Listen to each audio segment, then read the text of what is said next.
Bismillahirrahmanirrahim. Assalamualaikum warahmatullahi wabarakatuh. Salam sejahtera bagi kita semua. Kita kembali belajar untuk mata pelajaran teknologi informatika dan komputer. Ya. Nah, untuk minggu ini kita akan mengenal dan membuat peta minda atau peta konsep, ya. Jadi kita akan belajar bagaimana cara membuat peta minda. Nah, untuk sementara kita akan membuatnya dengan cara menggambar ya di kertas. Oke. Adapun KIKD-nya, ini kompetensi intinya adalah ada 4 ya, ada ranah religius, sosial, ranah pengetahuan, faktual, dan ranah keterampilan. Sementara untuk kompetensi dasarnya itu menerapkan metode peta minda untuk KD 3.2-nya dan membuat peta minda untuk KD 4.2-nya ya. Oke, selanjutnya adalah adapun IPK, indikator pencapaian kompetensi. Pertama, menerapkan metode peta minda dalam proses berpikir pada materi pelajaran tertentu ya. Nah, yang keduanya yaitu menggambar peta minda dalam proses berpikir pada materi pelajaran tertentu menggunakan media kertas. Nah, untuk tujuan pembelajarannya itu melalui pembelajaran daring menggunakan YouTube ya di sini. Peserta didik dapat menerapkan metode peta minda dalam proses berpikir dengan teliti dan percaya diri. Dan yang kedua, melalui pembelajaran daring menggunakan YouTube, peserta didik dapat memvisualisasikan peta minda dalam proses berpikir dengan teliti dan percaya diri. Itu ya, itu jadi KI dan IPK dan IPK serta tujuannya pembelajaran minggu ini. Oke. Nah, adapun video ya, ini video tata cara pembuatan peta minda. Oke, mari kita perhatikan.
Using Powtoon. Oke ya, itu sekilas video tentang bagaimana membuat sebuah peta minda atau dalam bahasa Inggris yaitu mind mapping. Oke ya, ini rintisannya. Peta minda adalah merupakan sebuah cara mengembangkan kegiatan atau aktivitas berpikir ke segala arah untuk menangkap berbagai pemikiran dari semua sudut ya. Jadi kalian dalam pembuatan peta minda ini itu sebuah cara ya dalam mengembangkan aktivitas berpikir kalian dengan secara luas ya ke segala arah untuk menangkap berbagai pemikiran dari semua sudut. Peta minda dibuat oleh Tony Buzan, seorang psikolog asal Inggris tahun 1974 berdasarkan cara kerja otak kita dalam menyimpan informasi. Manfaatnya yaitu adalah membantu seseorang untuk bisa atau dapat merencanakan serta berkomunikasi. Kemudian yang kedua, membuat kamu menjadi lebih kreatif. Kemudian yang ketiga, membantu kamu di dalam menyelesaikan sebuah masalah. Dan keempat adalah membantu kamu juga untuk dapat lebih fokus di dalam menyelesaikan masalah. Nah, peta minda ini juga bisa kalian gunakan dalam proses berpikir di setiap mata pelajaran yang kalian dapatkan di sekolah nantinya ya. Jadi supaya kalian cara berpikirnya seperti apa, lebih baik kita gunakan peta minda ini dalam membuat proses berpikirnya ya di pelajarannya seperti apa. Nah, ini berikut cara membuat peta minda ya. Satu, persiapkan peralatan tulis atau aplikasi yang digunakan ya. Kemudian menuliskan topik utamanya ya. Kemudian menambahkan anak gagasan utama atau subtopik. Tulis kata kunci di setiap cabang. Yang kelima, menambahkan simbol dan ilustrasi ya. Di contohnya ini. Nah, contohnya di gambar ini ya. Gambar ini topik utamanya adalah calon menantu idaman ya. Jadi kalau kalian pengen jadi calon menantu idaman kelak, ya bisa diikuti proses berpikir di sininya ya. Oke, yang pertama topik utama adalah calon menantu idaman. Nah, di dalam calon menantu idaman ini memiliki anak gagasan utama. Yang pertama adalah akhlak. Kedua, tanggung jawab. Ketiga, cinta. Dan keempat, intelek. Dan kelima adalah nyambung ya. Jadi kalau diajak ngomong nyambung gitu ya. Jadi kalau calon menantu idaman ya menurut kebanyakan orang nih ya, pertama adalah akhlak, sikap, perilaku. Nah, ini ya harus dilihat dulu.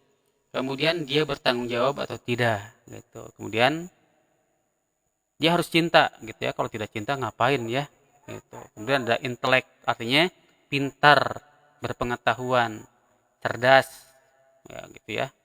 Jangan asal cinta saja tapi tidak pintar, kan juga susah nantinya ya. Kemudian nyambung. Nah, itu nyambung artinya setiap kita ngobrol, setiap kita berbicara itu nyambung, enak gitu ya. Nah, kemudian di setiap gagasan utama itu memiliki kata kunci ya. Contoh misalkan adalah akhlak. Nah, akhlak di sini dia apa? Apakah dia harus Islam? Apakah dia harus beragama ya? Kemudian soleh, setia, dan jujur gitu ya. Dan ini masih banyak lagi ya. Misalkan kaya, punya mobil 4 dan sebagainya. Atau akhlak ya, yang berhubungan dengan akhlak misalkan apa gitu ya. Nah, kemudian ada juga yang cinta nih. Apakah dia tipenya yang romantis, sayang anak, sayang orang tua, atau sayang mertua. Nah, ini ya. Jadi kalau calon menantu idaman itu pertama harus sayang mertua dulu ya. Kemudian intelek, ya, pintar, lulusan S1 misalkan, S2, S3, atau sayang mertua cerdas, sportif dan sebagainya ya. Jadi harus intelek misalkan, harus yang berpendidikan. Kemudian tanggung jawab. Nah, kata tanggung jawab apa? Tanggung jawab misalkan hemat, mandiri secara ekonomi ya, jihad atau kemudian sebagainya, sehat, fisik, mental, itu harus sehat ya. Jadi jangan sampai kalian menikah dengan yang tidak sehat secara mental misalkan. Nah, itu ya. Jangan sekali-kali ya. Oke, kemudian nyambung. Nah, ini nyambung ada cocok. Ya, cocok itu bisa berupa wajah kita sama, selera kita yang sama dan sebagainya. Kemudian kalau nyambung biasanya sopan, enak ngobrol, apalagi kalau misalnya dianya adalah gaul gitu ya. Nah, ini ya. Kemudian ditambah juga dengan gambar-gambar dan ilustrasi yang cocok sesuai dengan topik, gagasan, serta kata kuncinya untuk menambah menarik ya. Jadi mind mapping yang kalian buat itu bisa membuat orang tertarik untuk membacanya gitu ya, untuk melihatnya. Sehingga dia membuat kita yang membacanya gampang gitu, gampang dicernanya atau gampang ditanggapinya. Oke. Ini latihan. Contohnya adalah topik utamanya adalah planet. Anak gagasan utamanya ada Merkurius, Venus, Bumi, Mars, Jupiter, Saturnus, Uranus, dan Neptunus. Kata kuncinya adalah ciri-ciri dari planet serta satelitnya. Contoh. Pertama, planet ya. Planet yang pertama adalah Mercury. Mercurius ya. Ini tampilannya, gambarnya dengan animasi bergerak. Kemudian dia memiliki satelitnya 0. Kemudian dekat dengan matahari, radius 2440 km ya. Kemudian yang kedua ada Venus. Venus ini gambarnya. Kemudian dikenal memiliki satelitnya 0 atau tidak memiliki satelit.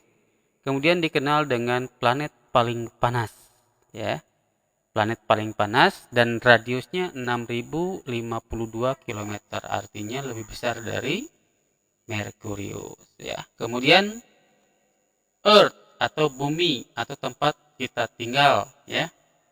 Ini memiliki satu satelit yang namanya bulan ya. Kemudian planet kehidupan, karena salah satu-satunya planet yang ada di di antariksa ya, yang memiliki kehidupan. Kemudian radiusnya 6371 km, hampir sama dengan planet Venus ya. Kemudian yang keempat ada Mars. Mars ini gambarnya ya, berwarna merah. Kemudian satelitnya ada 2. Kemudian planet disebut juga dengan planet merah karena warnanya merah. Radiusnya 3390 km. Dan yang kelima adalah planet Jupiter. Nah, ini gambarnya. Nah, Jupiter memiliki satelit sebanyak 53 dan diantaranya yang belum dikasih nama ada 26. Ya, kemudian planet terbesar radiusnya 69.911 km, hampir 70 km ya. 70.000 km, berarti terbesar sejauh ini ya di planet di tata surya kita. Kemudian yang keenam ada Saturn atau Saturnus ya, planet cincin. Nah, ini satelitnya 53, yang belum ada namanya adalah 29 ya. Kemudian planet cincin radiusnya 58.232 km. Yang ketujuh adalah Uranus ya, Uranus. Nih. Ini satelitnya 27. Kemudian planet terdingin di mana radiusnya 25.362 km. Dan yang terakhir adalah Neptunus ya. Ini planet terjauh dengan radius 24.622 km dan memiliki satelit 2. Nah, ini ya. Jadi tata cara berpikirnya seperti ini gitu ya. Bisa kalian tambahkan gambar di sini atau misalkan bintang-bintang supaya terlihat lebih menarik, apalagi kalau ada animasi seperti ini ya.